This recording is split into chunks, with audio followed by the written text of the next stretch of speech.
خلاصۃ مضامین القرآن پارہ نمبر 11 ہے۔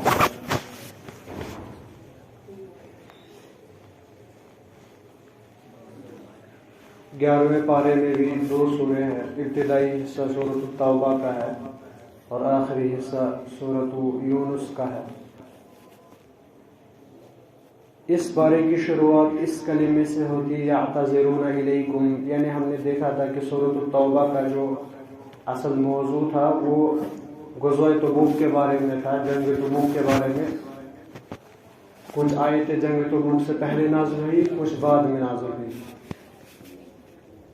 اور آخری آیات اور اس پارے کی ابتدائی آیات یہ چیز بتا رہی تھی کہ ان لوگوں کے متعلق جو غزوہ تبوک سے پیچھے رہ گئے تھے، ان میں سے کچھ منافقین تھے، کچھ مسلمان تھے، یعنی 2 طرح کے لوگ تھے جو غزوہ تبوک میں شریک نہیں ہوئے۔ اب وہ لوگ، بعض لوگ رسول اللہ کے پاس آ کر یعنی عذر پیش کر رہے تھے، وجہ پیش کر رہے تھے ہم کیوں نہیں آئے، تو اللہ تعالیٰ نے یہی بیان کیا کہ یعتذرون الیکم اذا رجعتم، جب آپ لوٹے تھے غزوہ تبوک سے تو آپ کے پاس عذر لے کر آ رہے تھے، لیکن اللہ تعالیٰ نے واضح کیا رسول اللہ صلی اللہ علیہ وسلم کو کہ آپ بالکل بھی ان کا عذر قبول نہ کیجیے، انہوں نے منافقت کی ہے اور ان کے لیے ہمیشہ کا عذاب ہے، کیونکہ اس میں بعض لوگ جو تھے وہ منافقین تھے۔ پھر انہوں نے ہی، کیونکہ اسی وقت کی بات ہے جب انہوں نے مسجد زرار تعمیر کی تھی۔ اب جب ہم پیچھے دیکھ رہے ہیں اتنے پاروں میں کس طرح سے اللہ تعالیٰ نے انہیں قرآنی آیات کو، سوروں کو واقعات کے ساتھ کس طرح سے جوڑ دیا ہے، ہمیں سمجھ میں آتا ہے کہ کیسے واقعات، کیا ترتیب ہے ان کی، کیا سوروں کی ترتیب ہے، ان میں موضوعات کیا ہیں۔ لیکن وہی آیات جو غزوہ کے ساتھ، کسی واقعے کے ساتھ، کسی مسئلے پر نازل ہوئی، لیکن ایسے فیصلے نازل ہوئے جو قیامت تک برقرار ہے اور ہمیشہ تک کے لیے ان کا حکم ثابت ہے۔ ایسا نہیں ہے جو آیت غزوہ تبوک میں نازل ہوئی تو بس اسی کے بارے میں تھی، نہیں، انہی آیتوں میں وہی حکم موجود ہے جو قیامت تک رہے گا، الا کہ کوئی آیت ہو جس میں کہا گیا ہو نہیں یہ بس اس پر آج عمل کیا جائے گا۔ تو یہ قرآن کی یعنی حکمت ہے، قرآن کا اعجاز ہے، کمال ہے اللہ تعالیٰ کی یعنی اس کلام کا، جو کسی واقعے سے ریلیٹڈ ہے لیکن ہر وقت تک مسلمان کے آنے کے لیے کافی و شافی۔ تو اس میں پھر اللہ تعالیٰ نے ذکر کیا ان لوگوں کا بھی، منافقین کی مسجد کا، جو انہوں نے مسجد زرار بنائی تھی غزوہ تبوک ہونے سے پہلے۔ اب رسول اللہ سے التجا کی تھی کہ آپ آ جائیے، پہلی نماز پڑھیے تاکہ لوگوں کے سامنے بھی لگے کہ یہ مسجد بھی کوئی مسجد ہے۔ بیسیکلی وہ ایک یعنی نصارہ کا جو روم سے اپنا ایک نیٹ ورک چلا رہے تھے منافقوں کے ذریعے سے، مسجد انہوں نے تعمیر کی تھی، لیکن رسول اللہ صلی اللہ علیہ وسلم نے کچھ مشغولیت کی وجہ سے ان کو کہا ابھی غزوہ پہ جانا ہے، واپسی میں آ کر انشاءاللہ ہم آپ کی مسجد میں نماز پڑھ لیں گے۔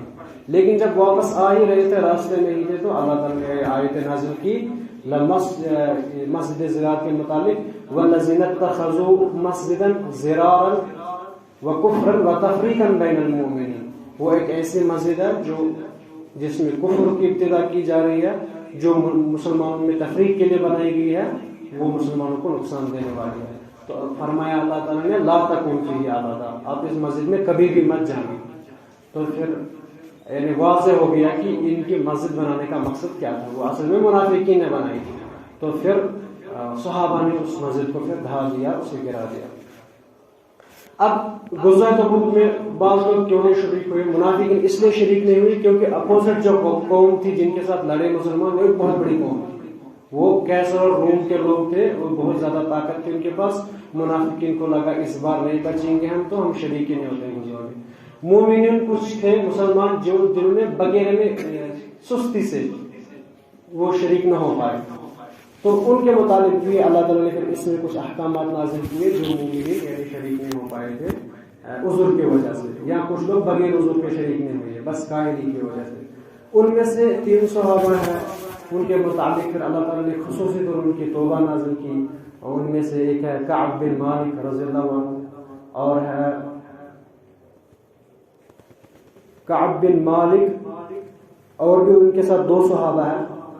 وہ کہتے ہیں جب رسول اللہ صلی اللہ علیہ وسلم غزوہ تبوک سے واپس آئے، عمومی طور جب واپس آتے تھے غزوہ سے، پہلے مسجد میں 2 رکعتیں نماز پڑھتے تھے، خاص کر چاشت کے وقت آتے تھے، پھر گھر میں جاتے تھے۔ کعب بن مالک کہتے ہیں اس دن بھی ایسا ہی ہوا، لیکن ہم 3 صحابہ تھے، ہم سیدھے رسول اللہ کے پاس گئے ہم نے کہا کہ ہم نہیں آ پائے، ہمارے پاس کوئی عذر نہیں تھا، بس اس کی وجہ سے. تو رسول اللہ صلی اللہ علیہ وسلم نے کہا باقی صحابہ کو ان کے ساتھ بات مت کرو. اور کہتے ہیں کعب بن مالک تب سے ہی ہم اتنے پریشان ہوئے کہ ہم سوچ رہے تھے رسول اللہ صلی اللہ علیہ وسلم نے ہم سے باتیں بند کی، اگر ہماری موت اسی حالت میں ہوگی تو ہم پر وہ جنازہ بھی نہیں پڑھیں گے، ہمارے لیے کبھی دعا بھی نہیں کریں گے. تو ان صحابہ نے یہ بھی تھے اور ان کے علاوہ باقی صحابہ نے بھی تھے، خود کو مسجد کی ستونوں کے ساتھ باندھ دیا تھا. ہم تب تک نہ کھائیں گے نہ پیئیں گے نہ کچھ کریں گے جب تک رسول اللہ صلی اللہ علیہ وسلم ہمیں معاف نہ کرے، اللہ تعالیٰ ہمارے لیے ہماری معافی کی آیت نازل نہ کرے. تو رسول اللہ صلی اللہ علیہ وسلم نے پھر یہیں سے کہا ان لوگوں نے جلدی کر دی، اگر یہ مجھ سے کہتے دعا کرو میں کرتا، لیکن انہوں نے پہلے ہی جلد بازی کر دی، تو اب فی الحال بھگتے جب تک اللہ تعالیٰ نازل کرے. بہرحال کعب بن مالک کا یہ بہت ہی یعنی ایک نصیحت افروز واقعہ ہے جب ہم پڑھتے ہیں. انہوں نے کس طرح سے بیان کیا کہ کیسے ہمارے لیے زمین تنگ ہو گئی، کتنے پریشان ہو گئے. تو اللہ تعالیٰ نے پھر آیت نازل کی وَعَلَى الثَّلَاثَةِ الَّذِينَ خُلِّفُوا، ان 3 کے بارے میں جو جنگ میں شریک نہ ہو پائے ان کی توبہ اللہ تعالیٰ نے نازل کی. یہ بڑی بات ہوتی تھی صحابہ کے بارے میں کہ جب انہیں لگتا تھا کوئی غلطی ہو گئی تب تک ان کو سکون نہیں آتا تھا، جب تک ان کو تسلی ہو جاتی ہمارا یہ گناہ معاف ہو گیا. ہمارے پاس ہزاروں گناہ بھرے پڑے ہیں، پھر اللہ تعالیٰ کرے گا معاف، کرتے رہتے ہیں اور گناہ ہو گنا. اللہ تعالیٰ ہمیں توفیق دے بچنے کی. اس پر پھر اللہ تعالیٰ نے اسی طرح سے آخر پر بیان کیا کہ رسول اللہ صلی اللہ علیہ وسلم کتنے نرم ہیں مومنوں کے لیے، کتنے غمگین ہوتے ہیں جب مومنوں کو کوئی پریشانی ہوتی، ان کی یعنی صفات بیان کی. اسی طرح سے پھر نیا سورہ شروع ہوتا ہے، سورہ یونس علیہ السلام کے ہی نام سے، کیونکہ ان کی بھی دعوت اپنی قوم میں تھی. اس میں اللہ تعالیٰ نے مکہ کے مشرکین کے عقائد اور ان کا یعنی نظریہ بھی بیان کیا. اور سورہ یونس میں اللہ تعالیٰ نے یہ بھی تذکرہ کیا کہ مکہ کے مشرکین نے کس طرح سے رسول اللہ کی دعوت کو قبول نہ کیا، رد کیا، صرف اس بنیاد پر ان کو پتا تھا یہ صحیح ہے. راتوں کو چھپ چھپ کے قرآن سنتے تھے، رسول اللہ کے پیچھے کبھی کبھار نماز پڑھتے تھے منافقین کے مطابق، لیکن اپنے تکبر کی وجہ سے. عبداللہ بن ابی بن سلول کو کیا ہوا جب مدینہ ہجرت کی؟ وہ سردار بننے والے تھے، اب رسول آ گئے سردار بن گئے، اب انہوں نے اسلام قبول نہیں کیا، اب ان کو دشمنی ہو گئی. تو اللہ تعالیٰ نے ذکر کیا کہ ان کے انکار کی وجہ یہ نہیں تھی کہ ان کے پاس علم تھا، بلکہ ان کی انکار کی وجہ یہ تھی تکبر تھی کہ رسول اللہ غریب خاندان کے فلانی جگہ سے فلانی ہے تو ہم ان کی دعوت قبول کیوں، ہم کیوں نہیں نبی بنے، یہ کیوں نبی بنے. تو اس طرح کی باتیں پیش کرتے تھے. تو اللہ تعالیٰ نے اس کا تذکرہ کیا. اسی طرح سے اللہ تعالیٰ نے یہ بھی بیان کیا کہ مکہ کے مشرکین نے عذاب کا بھی ذکر کیا. رسول اللہ سے کہا ذرا لاؤ عذاب، جیسے پچھلی قومیں گئے تھے. لیکن پرسوں بھی ہم نے یہ تذکرہ کیا، اللہ تعالیٰ نے کہا ہم ان کو عذاب نہیں دے سکتے جب تک رسول اللہ اس امت میں موجود ہے، اور جب تک اس امت میں استغفار رہے گا اللہ تعالیٰ سے مغفرت مانگتے رہیں گے تو تب بھی عذاب نہیں ہوگا. 2 بڑے مطلب عذاب سے بچنے کے لیے 2 ذریعے ہیں ہمارے پاس موجود ہیں. ایک تھا رسول اللہ صلی اللہ علیہ وسلم ان کی زندگی، اور دوسری جو بقایا رہے گی قیامت وہ ہے استغفار. جب تک یہ قوم استغفار کرے گی تو عذاب الہی سے بچتے رہے گی.